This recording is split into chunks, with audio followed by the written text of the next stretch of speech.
The Mike Wagner Show is powered by Sonic Web Studios. Hi, this is Mia Mosinzia, also known as Mia No Time for Love. Check out my latest book, Missing, available in print and ebook formats on Amazon.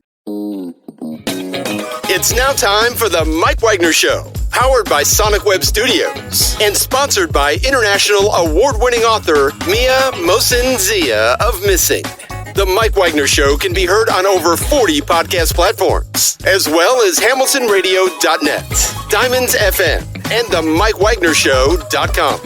We can be heard in over 100 countries, featuring over 1,000 well-known and amazing guests throughout the globe. And named one of the top 100 global podcasts in the New York Weekly Times, Hollywood Entertainment News, Los Angeles Weekly Times, Apple, and Chartable. So sit back and relax and enjoy another great episode of the award-winning Mike Wagner Show.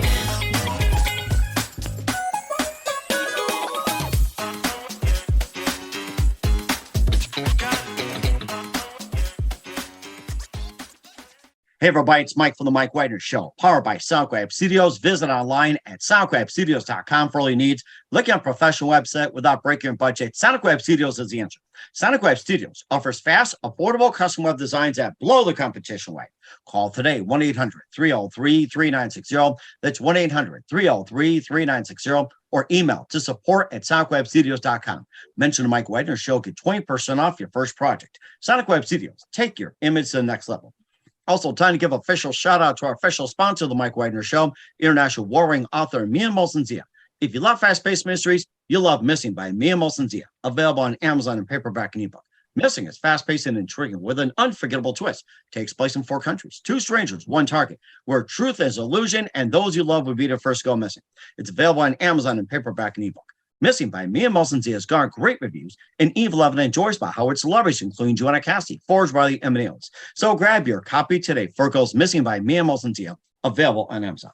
Also, check out The Mike Wagner Show at themikewagnershow.com on over 40 podcast platforms, heard in over 100 countries, including Facebook, SoundCloud, Spreaker, Spotify, and iHeartradio. Also, Anchor FM, iTunes, Google Play, Amazon, Audible, Apple Music. Also heard on hamiltonradio.net, Diamonds FM, Oldies Radio, and a few networks coming soon. Take The Mike Wagner Show with you on any mobile device. Subscribe to The Mike Wagner Show on the YouTube channel. Follow The Mike Wagner Show on Instagram, Twitter, and TikTok today. And for great gift ideas, go to Amazon.com and check out The Mike Wagner Show podcast. T-shirts, pop sockets, throw pillows, tote bags, hoodies, baseball gear. Makes great gifts 24/7. Go to Amazon.com and check out The Mike Wagner Show podcast. And for more great gift ideas, go to Amazon.com/Mia Mosinzia for great books like Missing, Once, and Wrinkles. Also T-shirts, pop sockets, hoodies, phone cases, and more. Amazon.com/Mia Mosinzia. Check it out today. I'll support The Mike Wagner Show on Anchor FM, PayPal, themikewagnershow.com. Make sure you give generously today. We're here with a terrific, multi-talented Irish singer, songwriter, and classically trained clarinetist. Played in orchestras and in numerous ensembles throughout his career. Later took up the saxophone and played with various folk rock acoustic combos and earned a support slot for Donovan. His career getting relaunched in native Ireland, and his latest release features his lifetime of music as a songwriter, musician, and singer, and his path considered, well, raw and organic, and also it tells the vignettes of life, and very profound as well, too. And, of course, he's got the new release, which is called Convictions. It's also featuring Enemy of Love, Happy Daze, in Shining, and also Turning Into You. We'll be playing Mockingbird as well, too, at the end of the program, which is one of the more popular ones, and also play with one of the more critically acclaimed bands as well, too, in the 90s. We'll talk about that live, ladies and gentlemen, from the Plus Studios, somewhere in beautiful downtown Ireland. Although he's on holiday, he calls his lovely Ireland home. Ladies and gentlemen, the multi-talented Irish singer, songwriter, and classically trained clarinetist, Tony Tyrell. Tony, good morning, good afternoon, good evening. Thanks for joining us today. How you doing, Mike? Great to talk to you.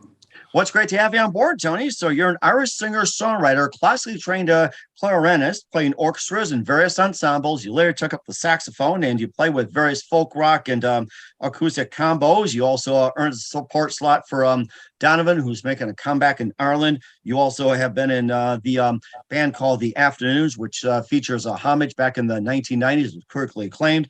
Also, your newest release features your lifetime of music as songwriter, musician, and singer, and also little vignettes of life, like in Mockingbird, and also Conviction. That's the name of the album, Happy Days, and more. And basically, you just have a plethora of experience just under your board. And before getting to all that, Tony, tell us how you first got started.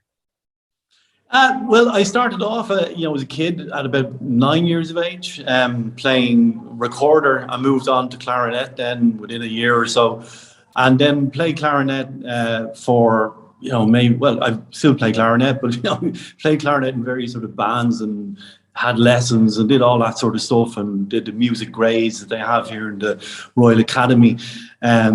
And I played in concert bands and symphonic wind ensembles, orchestras, big bands. I even played in a German beer tavern band at one point. Oh my gosh! yeah, and just kind of I was kind of half earning a living playing clarinet and sax and various types of things. From that, I started to play sax actually on invitation from a friend who was writing some music for a play that had music in it. It's not a musical, but a play with music in it. And he said, "Would you chance the sax?" I said, "Yeah, okay, I'll do this," because it's a fairly easy transfer from the clarinet. And so I started playing sax, and I found, because I kind of learned the clarinet classically, and I hadn't kind of learned the sax that way, that it kind of opened up a whole new world for me in terms of just kind of playing, kind of improvised playing. And so I loved that. Start playing, with a few guys, kind of in a sort of folk sort of idiom, sometimes with clarinet, sometimes with sax, sometimes with even penny whistles, tin whistle. And then in that sort of context, I began to write songs. I'd always kind of written bits and pieces, poetry and whatever else, but never kind of wrote songs in the sort of full sense of it. But a friend of mine said, give it a go, and gave it a go, started to write songs and never looked back. Originally I was writing with a guitarist, so I was doing melody and lyric, and writing to the sort of chord structures he'd have when we bang out tunes. And that was moved into the Afternoons and this band that I played with during the 90s. And then I think when that kind of broke up, I was kind of left at a loss a bit, because I didn't play a chorded instrument. I had a lot of music theory and so on behind me, but I didn't kind of play a piano or a guitar. So I kind of laid off it for a little bit, and then in the early 2000s took up the guitar with a view to kind of writing songs again, and got involved in a couple of projects there, some with people I played with before, and then ended up doing a project where I wanted to write songs to sell them. And, my intention was I get into writing, because I really just love writing songs, and that's what I wanted to continue to do. And in that context, I was working with a really good producer in Ireland, a guy called Cian Boylan. And he was, getting the musicians together for me, so on. And we were going through it, and stuff was sounding great. And then he said, "Look, here's a voice, here's another voice, and none of the voices just sat in my head anymore. I'd always been writing for other people, but none of the voices he gave me kind of rang true. And I said, "Cian, look, I'm going to have to sing these myself." And he said, "But you don't sing." And I said, "Well, I can sing, but And I said, also, I'm not interested in. I'm not the center here. The song is the center, because I want to sell the song. So it shouldn't really matter too much how I sound, So I sang these songs, which he told me was a mistake, and I actually got a very good response to it, to what I'd done, even though I was intending to do something else with them. And then people started asking me to play and go on radio shows, and I was going, "Oh, okay, I'll try this." And so that was my first entry, almost kind of falling into the singing aspect, because what I was actually interested in was the songwriting aspect. And beyond that, then I did various bits and pieces, but which also involved, I lived in America for about 6 or 7 years, which was kind of to do with my other half of my life, how I now kind of, predominantly earn my living. And my wife, during the whole economic collapse, work just brought us to the States. We ended up in Washington, D.C. for about 6 or 7 years. But over there, I continued to play in little gatherings. We used to have things in our house called kitchen sessions, where people would come and some people would, recite a poem, some people would sing a song, play a song, whatever. Some people even dance. We had this thing going on and a community of people. And every time I play one of my songs, somebody would say to me, "Who wrote that song?" And I'd be playing this alongside other songs that I'd love, cover versions and so on. And I kind of went, I really need to do this again. But then there was the whole moving back business, and then was the whole COVID thing. And, strangely enough, in the middle of the COVID thing, I just had time to think and time to sit down. And also I started messing around with the desktop recording and actually structuring and polishing songs and layering them and thinking, okay, this is how I'd like this to sound. This is the shape of the song. And from that, then this album came. At that point, I kind of thought, okay, I need to do this now. I need to kind of get off my ass and kind of produce this album, take fuller responsibility for the songwriting thing, get the music out there, and hence the album. Conviction. That is interesting. I like the way you put it, get off your arse and, get to it. So in those kitchen sessions, I thought about COVID and I said, I guess you guys were kind of a step ahead of the curve. You had the kitchen sessions before the COVID. And I think that was something you just kind of carried over. So yeah, I think so to some extent, but they were great. I mean, you go in and I think a lot of musicians, unless they're like fully professional musicians or either session musicians or they're kind of star material, that you go in and out of different phases. And sometimes you're very active and you're involved with lots of musicians in different ways. And you always find a way to find musicians because that's actually the joy of it, the whole collaborative thing. And then sometimes you fall out.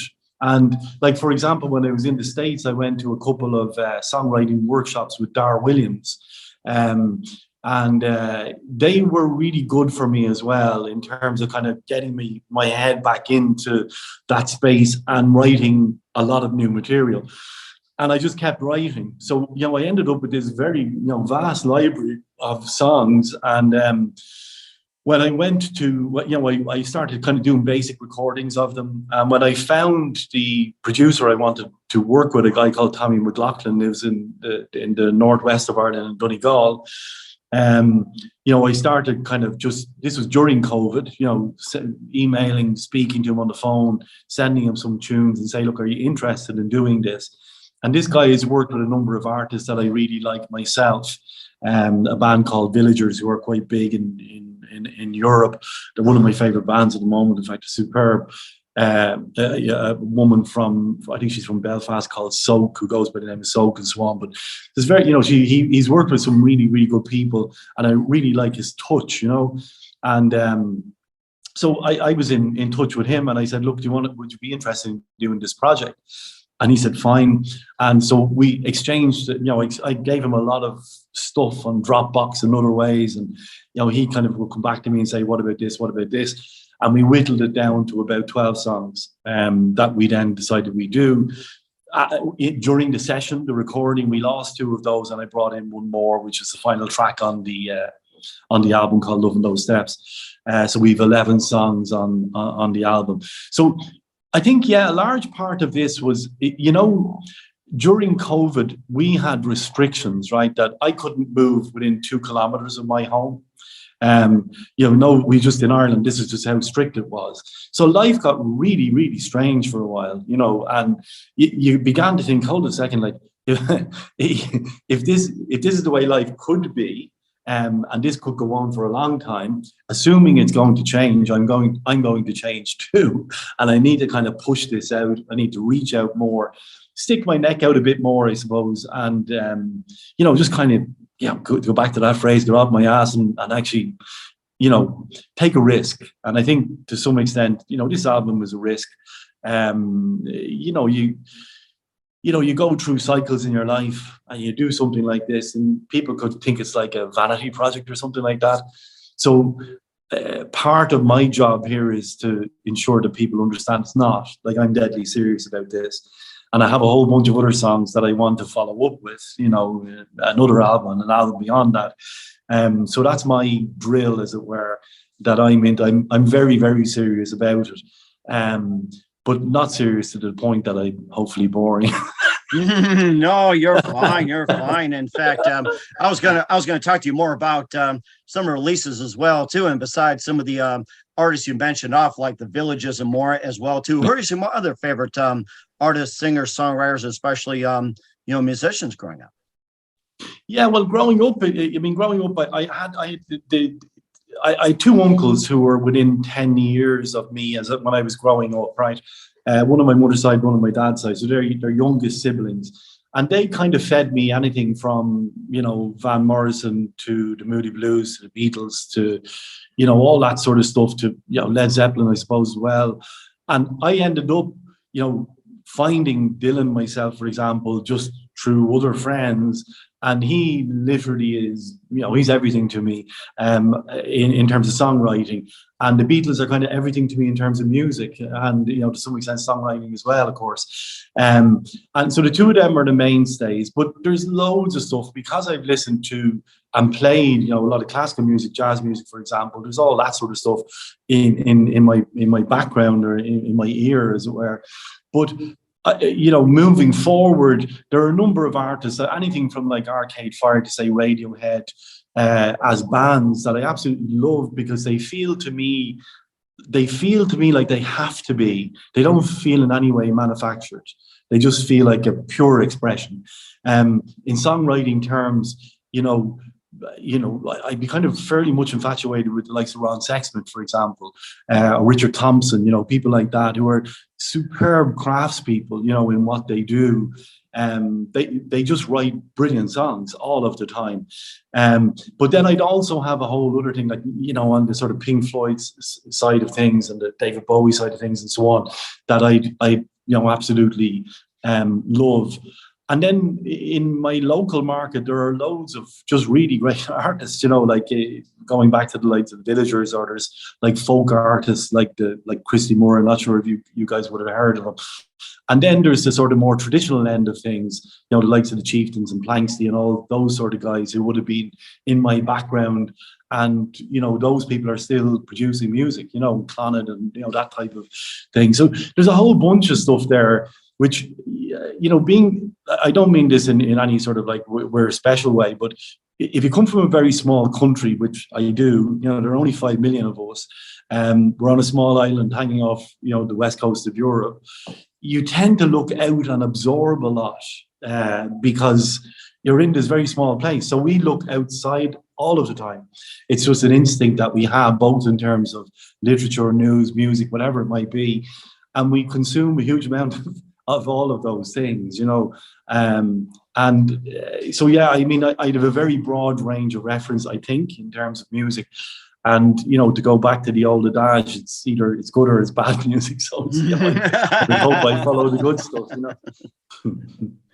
Oh my gosh, that's certainly amazing. Of course, you're involved with one of the projects, which is called The Afternoons, and we'll talk about that in just a minute, along with your album Conviction. First, to listen to The Mike Wagner Show at themikewagnershow.com, powered by Sonic Web Studios. Visit online at sonicwebstudios.com for all your needs. Look at a professional website without breaking your budget. Sonic Web Studios is the answer. Sonic Web Studios offers fast, affordable custom web designs at below the competition rate. Call today, 1-800-303-3960. That's 1-800-303-3960. Or email to support@sonicwebstudios.com. Mention the Mike Wagner Show, get 20% off your first project. Sonic Web Studios, take your image to the next level. Also, time to give an official shout out to our official sponsor of the Mike Wagner Show, international warring author Mian Molson-Zia. If you love fast-paced mysteries, you'll love Missing by Mian Molson-Zia, available on Amazon in paperback and ebook.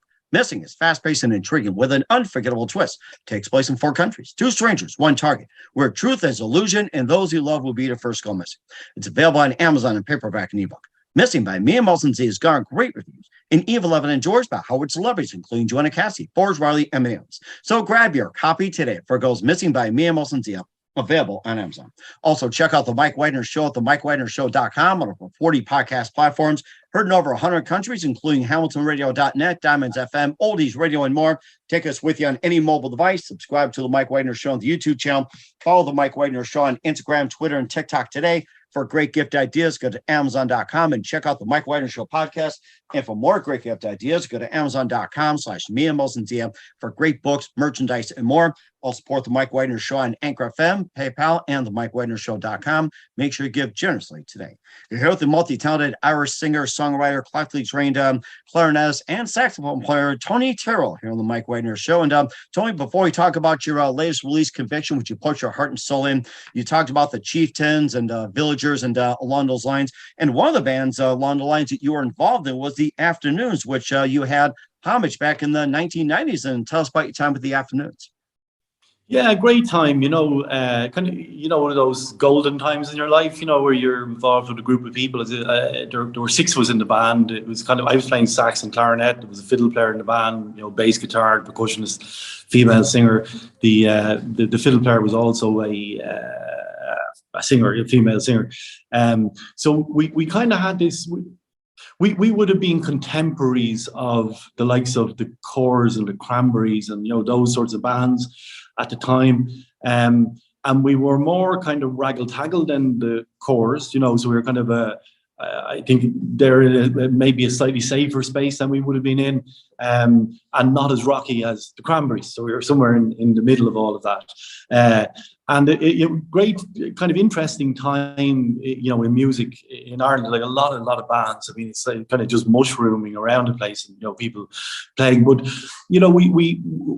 we pushed, and we made several demos. We're on sort of like compilation albums and so on. And then we were approached by 2 independent labels who wanted us to make an album, and we kind of jumped into it.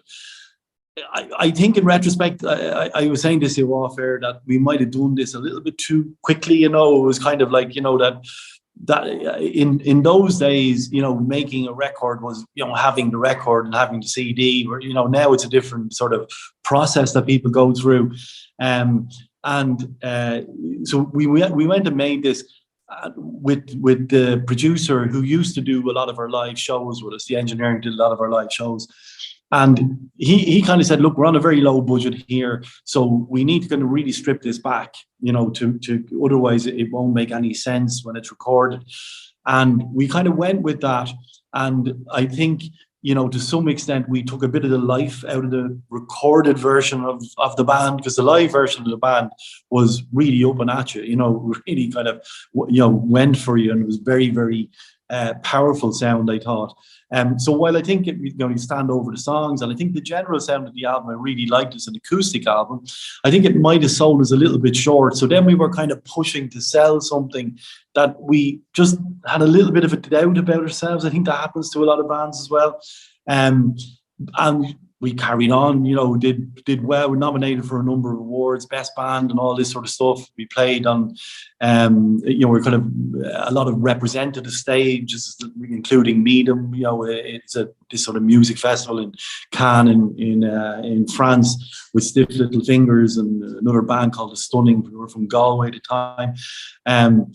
So we had a great time, played all over the place, and loved it. But we never quite got the traction to support 6 people, moving through a number of years. And, with the economic pressure that all that brings, it's very, very hard to kind of hang there together. Although I must say that the hanging there together for the amount of time that we did is actually quite extraordinary itself. And it's the wonderful thing, I think, about being in a band. But it did teach me lessons in terms of what I've now done, in terms of how I, knowing before you ever go near a studio exactly what it is you want to do. Having that very clear in your head, because you'll always have doubts on the one hand, and then there will be suggestions, and you have to be sure enough to know which are the right suggestions to take and which are the ones to say, actually, no, I'm fine. This is what I want, So there's a kind of a connection between way back then and now in my own mind. Except now I'm doing it on my own, with people obviously working with other people, but they're not invested in it in the same way as the 6 of us would have been invested in that project way back then, That's really interesting too, and it's amazing you guys still communicate, stay in touch, and everything else after all these years. It's like one of the special things about being in a band. Unlike those that rise to the top and get into fights and never speak to each other again, you just have like a couple, and then you remain friends for so many years. It's amazing.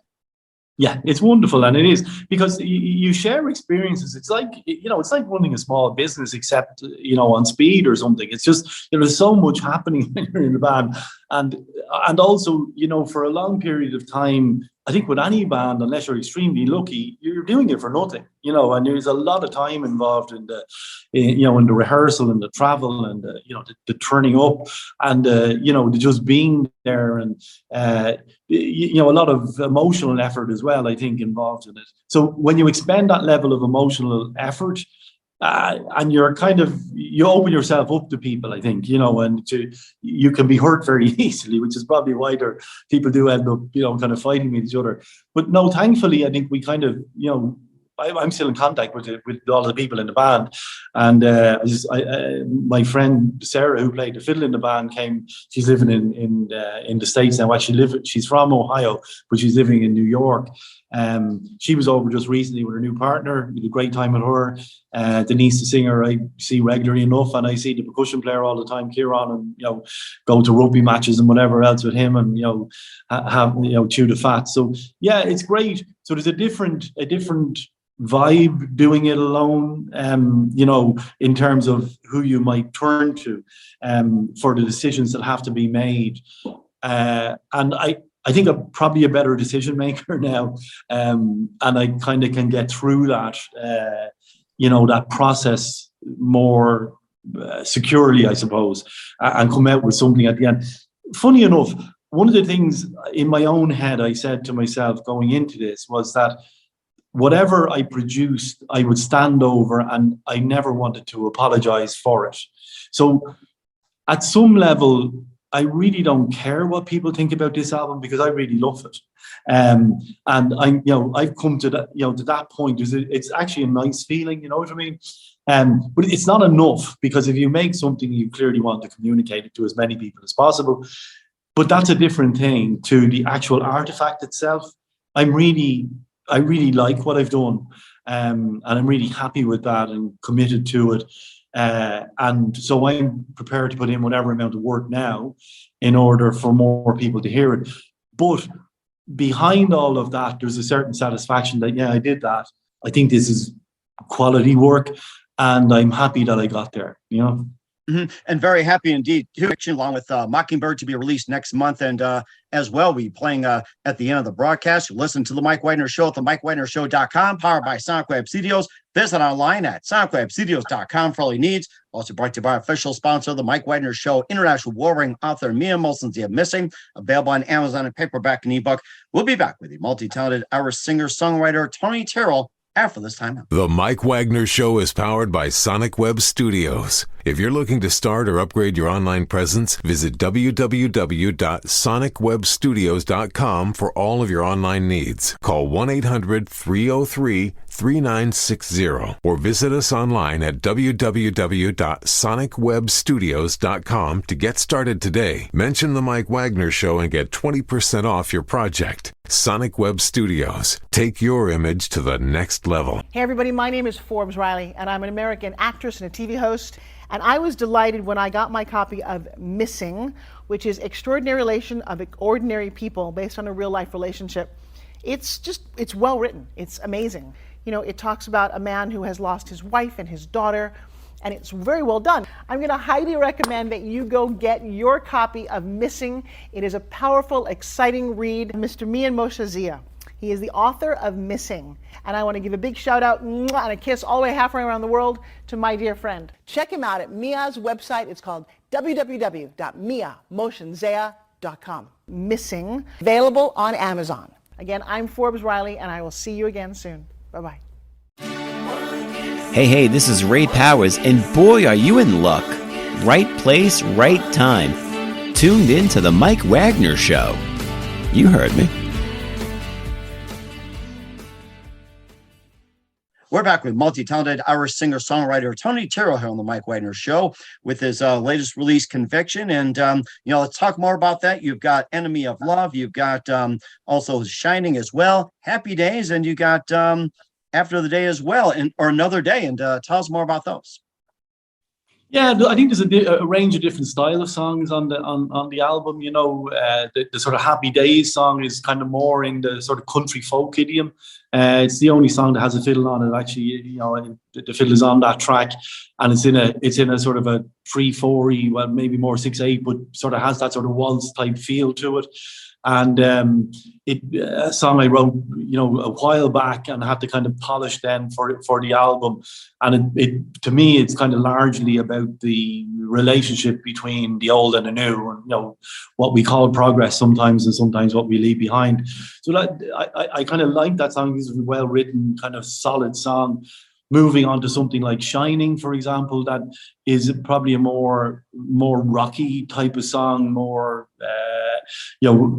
modern alternative rock kind of feel of it, more angst-driven type song. And funny enough, more a song that was more immediate. It just kind of came out as it was. Whereas, would have wanted to do a lot more work with. It just came out as it was. I was messing around with a descending bass line pattern, and the song just came out. And it's kind of, it's kind of like a bit of me having a conversation with myself in my head, and I'm not quite sure what it is about, but I really like it. I always like those, it's the likes of, say, Dear Prudence or While My Guitar Gently Weeps, those sort of, those step down type of songs. I just really love that feel of a song. So I think a lot of the sort of what I'm trying to do in the album is create a mood, with the various songs. Something like Another Day, which was I think that was the second single from the album, is a more narrative-driven song, and it's much more in a sort of I wouldn't say pop, but more mainstream song. And that was a challenge for me, in that I was driving my car one day, stopped at a traffic light. There was a car pulled up beside me. There was a girl in the car, and she was very upset. And she also had this little dangly giraffe from her rear view mirror. And the two of those things just struck me, stayed with me. And I kind of thought, I have to write a song about this girl. And so I wanted to write a song that was more a story, a direct story, and to control the song in the way that a lot of very good songwriters do, the likes of Ron Sexsmith, for example, Elvis Costello, Paul McCartney, those sort of people that have this great command of, bringing you from point A to point Z, and you don't really even know you've gone there, because it's, to do that in 3.5 minutes, 4 minutes, whatever, is, it's quite a task, to actually have a whole story there. So that was a much more longer slog, trying to craft a song like that. But, I loved doing it, and I hope I told the story well.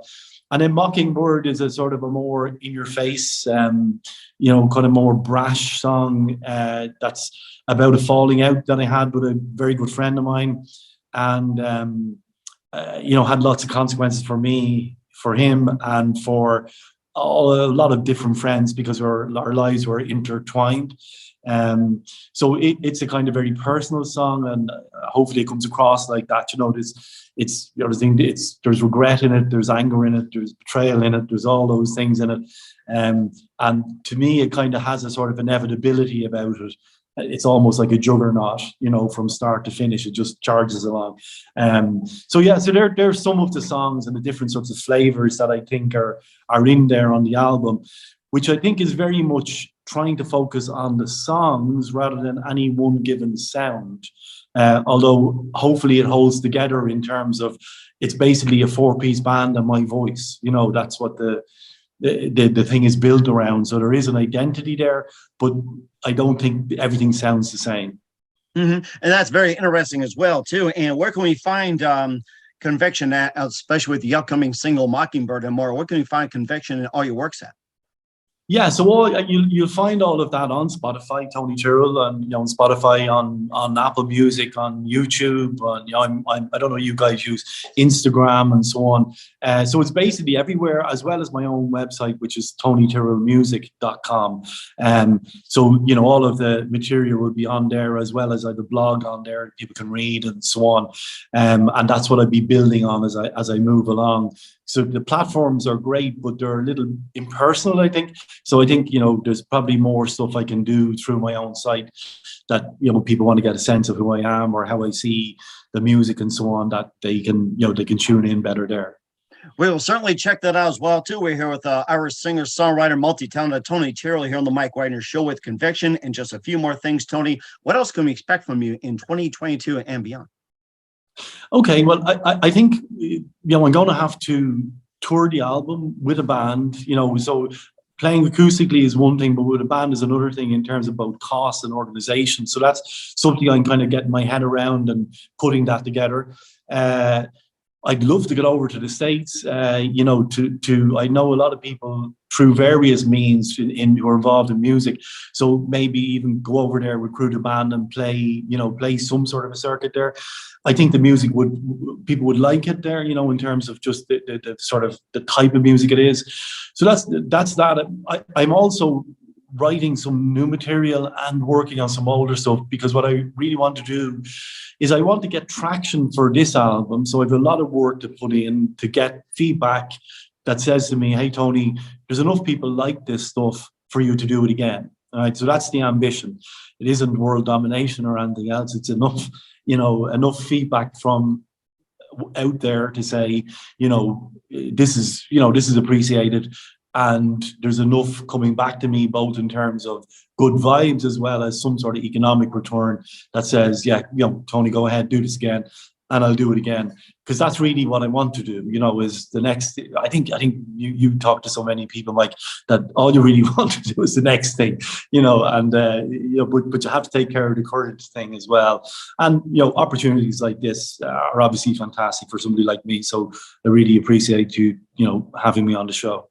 Mm-hmm. And there's always good things having what's coming up next and everything else. There's always more anticipation, and what you got is really good as well, too. And we're certainly looking forward to what you have. And who do you consider biggest influence in your career? In my career in music, well, I think I said this to you before. I think it has to be Bob Dylan. I just find him extraordinary. That he's done so much extraordinary work over such a long period of time. He's never, ever been put in a box. He resists it, with all of his being. He's covered so much territory, politics, religion, his personal life, all that sort of stuff. And come back again with these extraordinary, this extraordinary work at the end of his career, or what appears to be the end of his career, because you never know. It's the consistency, of the art that for me is phenomenal.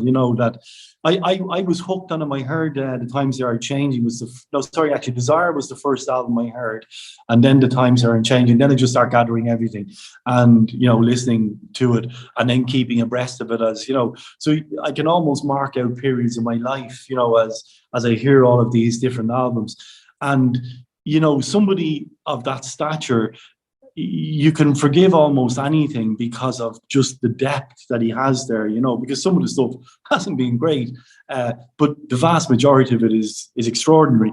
And so, yeah, I think that would be the biggest influence by far, in terms of just plowing your own furrow.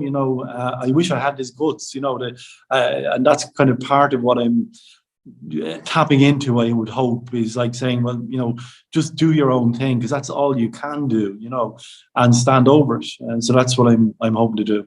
Mm-hmm. And certainly doing a good job at that. And what's the best advice you can give to anybody at this point? I think it's that, is kind of apply yourself to your craft, your art, have a very strong idea of what it is that you want to do, and then take the advice that's merited. There's always good advice, but you do need to know what you want, and because you can get thrown all over the place, I think, both in terms of where you think you're going, but also then in terms of the actual sound you make. So I think, do what feels right, because then you won't be regretting it. And also, I think, be realistic in your ambitions. It's not all about, stardom and all the rest of it. It's about music in the end of the day. And yes, music has to be communicated. We don't all need millions of followers. You can survive on a lot less if they're the right followers.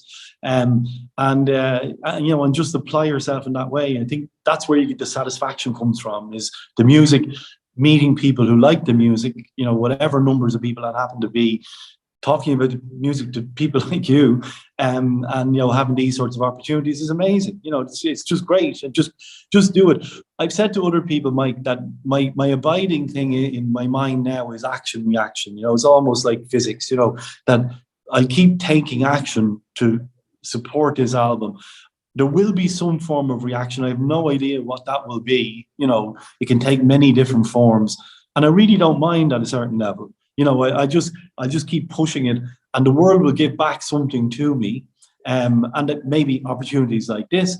It may be to work with somebody else. It may be to write for somebody else, or it may be to record another album. But whatever the hell it is, I'm going to grab it, because that's where the music will be bringing me.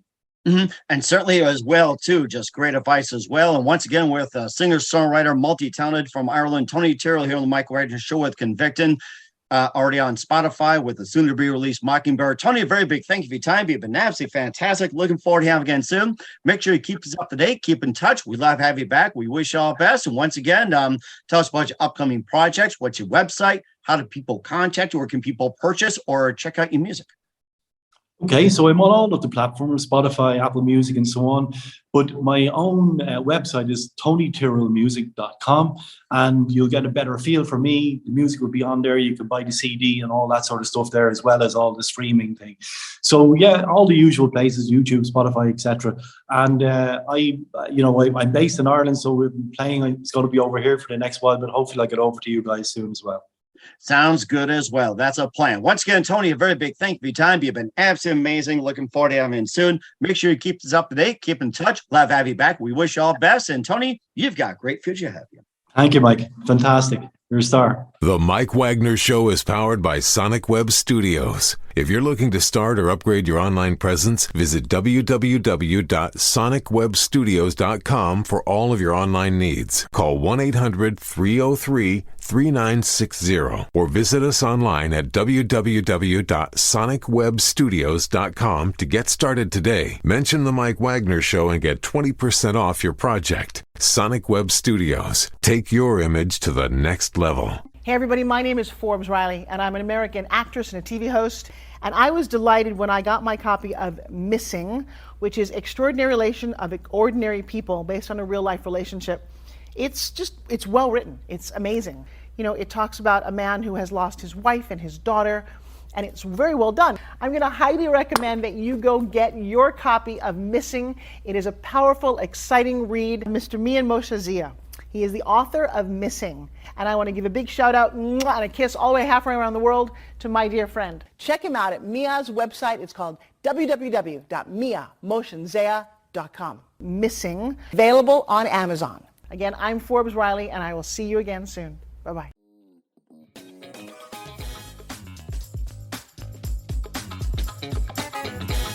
Thanks for listening to The Mike Wagner Show.